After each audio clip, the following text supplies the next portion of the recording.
सबसे पहले बात करते हैं मेटा के रे-बैन स्मार्ट ग्लासेस से जुड़ी एक बड़ी प्राइवेसी कंट्रोवर्सी की। रिपोर्ट्स के अकॉर्डिंग अर्ली मार्च में एक इन्वेस्टिगेशन में ये सामने आया है कि मेटा के एआई ट्रेनिंग प्रोसेस के लिए कुछ outsource contractors user captured footage review कर रहे थे। अलेजिडली इस फुटेज में काफी प्राइवेट मोमेंट्स भी शामिल थे। इस रिवीलेशन के बाद काफी बैकलैश देखने को मिला।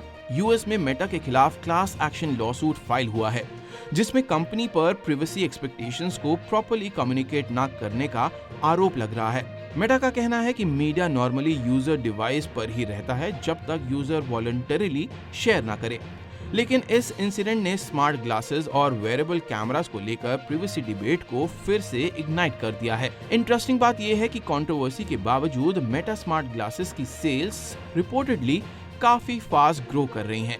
अगली बड़ी स्टोरी सोशल मीडिया रेगुलेशन से जुड़ी है। इंडिया में दो स्टेट्स कर्नाटका और आंध्र प्रदेश ने बच्चों के लिए सोशल मीडिया रिस्ट्रिक्शंस अनाउंस किए हैं। कर्नाटका ने प्रपोजल दिया है कि 16 साल से कम एज के बच्चों के लिए सोशल मीडिया यूज पर बैन लगाया जा सकता है, जबकि आंध्र प्रदेश ने 13 साल से कम एज ग्रुप के बच्चों के लिए बैन अनाउंस किया है। इस स्टेप के पीछे गवर्नमेंट्स का main concern mental health, cyber bullying और स्क्रीन एडिक्शन है। एक्सपर्ट्स के मुताबिक एक्सेसिव सोशल मीडिया यूज बच्चों के स्लीप पैटर्न, सेल्फ एस्टीम और इमोशनल डेवलपमेंट पर भी इम्पैक्ट डाल सकता है। और ये ट्रेंड सिर्फ इंडिया तक लिमिटेड नहीं है। Australia already under 16 social media ban implement कर चुका है और यूरोप के कई कंट्रीज में भी सिमिलर रिस्ट्रिक्शंस पर डिस्कशन चल रही हैं। स्मार्टफोन स्पेस की बात करें तो ओप्पो फाइंड N6 फोल्डेबल का चाइना लॉन्च ऑफिशियली 17 मार्च के लिए कंफर्म हो चुका है। ओप्पो इस फोन में zero feel crease technology introduce कर रहा है, जिसका क्लेम है कि foldable display crease almost invisible feel होगी।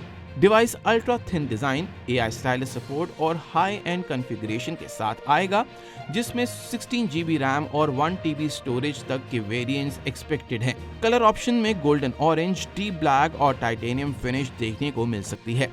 अब ये डिवाइस इंडिया में लॉन्च होगा या नहीं, इसके लिए इंतजार करना पड़ेगा। दूसरी तरफ Vivo X300s भी हेडलाइंस में रहा है। ये फोन बेसिकली Vivo के X300 सीरीज का एक लार्ज स्क्रीन फ्लैगशिप वेरिएंट होगा, जिसमें रफली 6.78 इंच का flat 144 hertz AMOLED display expected है। कैमरा सेटअप में फुल जायस सिस्टम और रिपोर्टेडली 200 मेगापिक्सल प्राइमरी सेंसर का यूज हो सकता है। परफॉर्मेंस के लिए Dimensity 9500 चिपसेट और लगभग 7000 mAh बैटरी जैसे स्पेक्स की भी डिस्कशन चल रही है। इंडिया में टेलीकॉम साइड पर भी एक इंटरेस्टिंग डेवलपमेंट देखने को मिला। BSNL ने कवच नाम का एक प्राइवेसी फीचर लॉन्च किया है।